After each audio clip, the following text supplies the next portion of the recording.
एक दिन वीर एक सुनसान जंगल से गुजर रहा होता है। कुछ दूर जाने के बाद वीर को एहसास होता है कि वो जंगल में रास्ता भटक गया है। वीर वहां से बाहर निकलने की कोशिश करता है और आगे बढ़ जाता है। तभी वीर को सामने ही 3 रास्ते दिखते हैं और वहां पर एक बोर्ड भी लगा हुआ था जिस पर लिखा होता है कि इन तीनों रास्तों में से कोई एक ही रास्ता सेफ है और बाकी 2 रास्ते खतरनाक है। वीर ये पढ़ने के बाद कंफ्यूज हो जाता है कि इन तीनों रास्तों में से सेफ रास्ता कौन सा है। तो फ्रेंड्स, क्या आप इन तीनों रास्तों को ध्यान से देखकर बता सकते हैं कि इनमें से कौन सा रास्ता सेफ है जो कि वीर को लेना चाहिए? अच्छे से देखिए और आप अपना जवाब नीचे कमेंट कीजिए।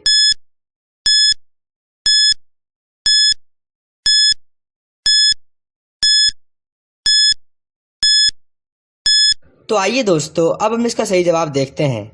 अगर आप यहाँ पर देखेंगे तो आपको दिखेगा कि यहाँ पर पैरों के निशान सिर्फ आधे रास्ते तक ही हैं और आगे नहीं है। इसका मतलब यहाँ पर लोग आधे रास्ते जाने के बाद गायब हो जाते हैं, इसलिए ये रास्ता वीर के लिए सेफ नहीं है।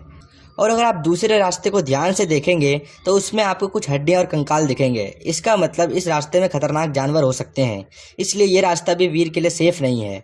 और अगर आप इस लास्ट वाले रास्ते को ध्यान से देखेंगे तो वहाँ पर भी एक बोर्ड लगा हुआ है जिस पर कि कुछ कोड लिखे हुए हैं। अगर हम उस कोड को डिकोड करेंगे, लास्ट वाला लेटर एस है, उसके बाद ए है, उसके बाद एफ है, उसके बाद ई है। अगर हम इन्हें जोड़ेंगे तो ये सेफ बनता है, मतलब यही रास्ता सेफ है। तो फ्रेंड्स, अगर आप सभी ने भी इन तीनों रास्तों में से सही रास्ता ढूंढ लिया था तो जल्दी से इस वीडियो को एक लाइक कर दो। उसके बाद वीर वहाँ से आगे बढ़ जाता है और जंगल में जा रहा होता है कि उसे सामने एक बोर्ड दिखता है।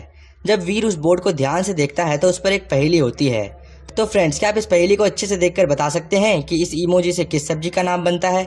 अच्छे से देखिए और आप अपना जवाब नीचे कमेंट बॉक्स में कमेंट कीजिए।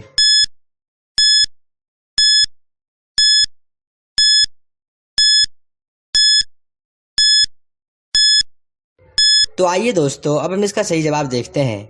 यहाँ पर इसका मतलब सिम है और इसका मतलब मिर्च है। अगर हम इन तीनों को जोड़ें तो इससे बनता है शिमला मिर्च, मतलब सब्जी का नाम शिमला मिर्च है। तो आइए दोस्तों, अब आप इस लास्ट पहेली को ध्यान से देखिए। यहाँ पर वीर ने इमली को मार दिया है, तो क्या आप बता सकते हैं कि वीर ने इमली को क्यों मारा? बल्कि इमली तो वीर की बेस्ट फ्रेंड है, फिर भी वीर ने इमली के साथ ऐसा क्यों किया?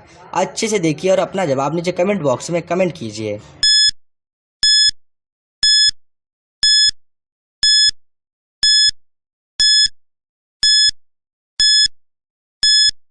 तो आइए दोस्तों, अब हम इसका सही जवाब देखते हैं। अगर आपने यहाँ पर ध्यान से देखा होगा तो आपको दिखा होगा कि वीर इस रूम के अंदर बंद है और जो बाहर है वो असली वीर नहीं है बल्कि कोई भूत है जिसने कि इमली को मारा है। तो फ्रेंड्स, क्या आपको भी इसका सही जवाब मिल गया था?